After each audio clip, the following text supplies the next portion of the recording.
Hey Jets fans, this is Chris Nimbley, editor-in-chief, JetsInsider.com. Here in Florham Park, Jets practice facilities, staff writer Joe Barone. Jets get ready to take a nice, long, dreaded West Coast road trip to play the Oakland Raiders. Last year at Oakland. It's going to be a tough matchup for them.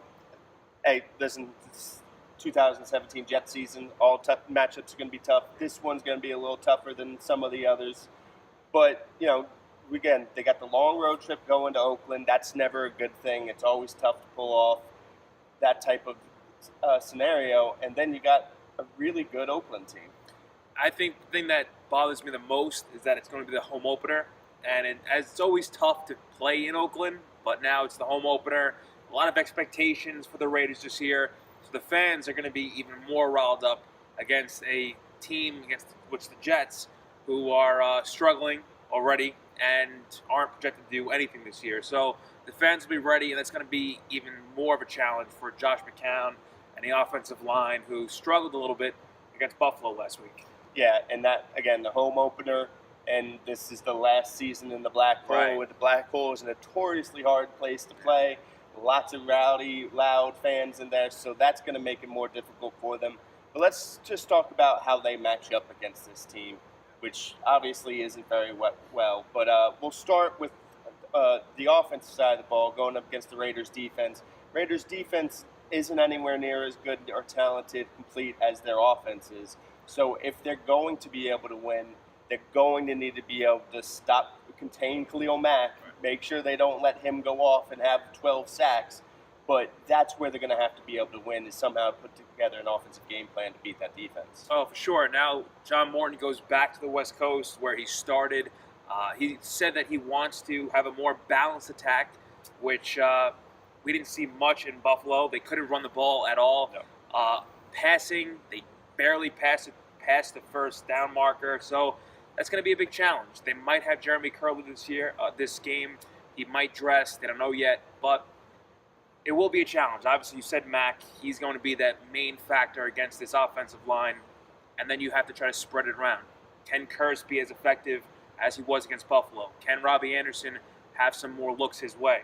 It's going to be a challenge for Morton to design that West Coast offense on the West Coast.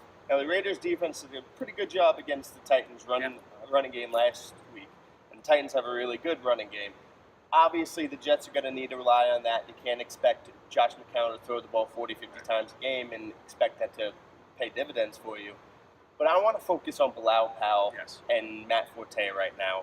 Bilal Powell did end up with more carries than Forte last week, but I still don't understand why they're starting Forte. In all honesty, they should be starting Powell, and Elijah McGuire should be getting the number 2 reps instead of Forte. Give him some chance to develop, see what he can do. Forte is just not going to get the job done at this point. You can bring him in if a back gets injured or dispel him, but, Bilal Powell's the best running back on this roster right now. And we've been saying this for the past, 2 years? 2 years, 1 year, Well, year and a game. Right, yeah. Well, we know what Bilal Powell could bring to the table. He could catch out of the backfield. He could run. He has tremendous speed, tremendous ability, and yet they don't start him. And I'm just as confused as you, and I'm sure all the Jet fans are just as confused as all of us, because we see Powell could be effective, and Forte is just ineffective. His knees are shot right now. He really isn't the same player he once was.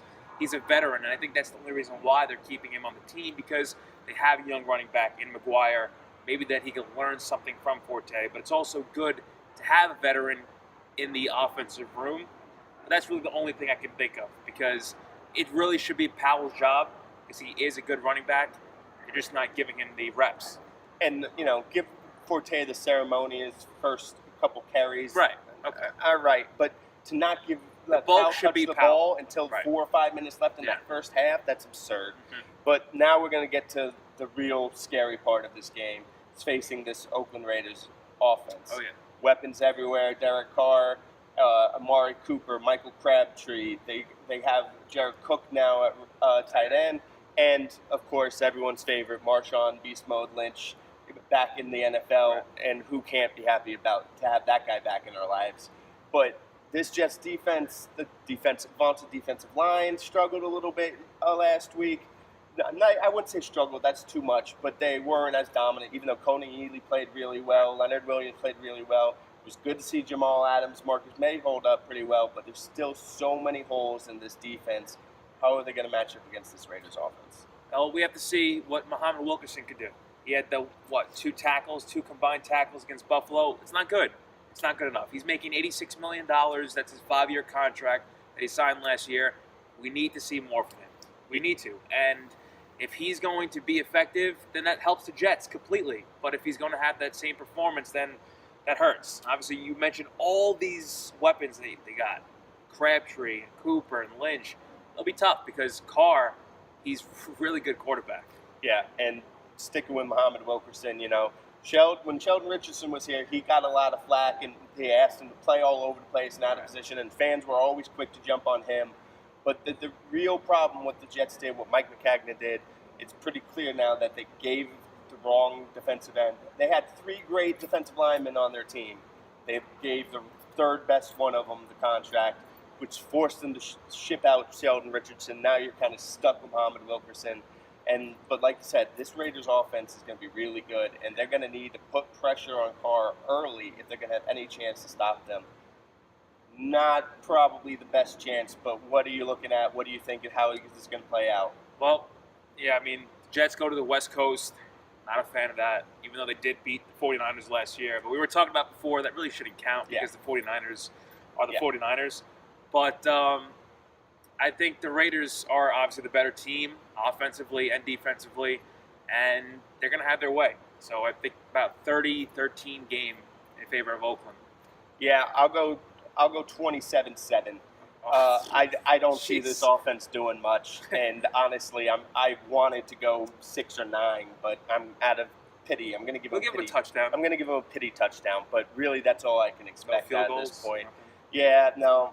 Like I said, I was going to go 9, just give them 3 field goals like the Bengals last night, but I gave them a pity touchdown, and that's about all they deserve right now. So we'll see how it goes, and then we'll see what they do going into next week. So for Joe Barone, this is Chris Nimbley at JetsInsider.com. Be sure to check out JetsInsider.com for all the latest breaking news on all things Jets.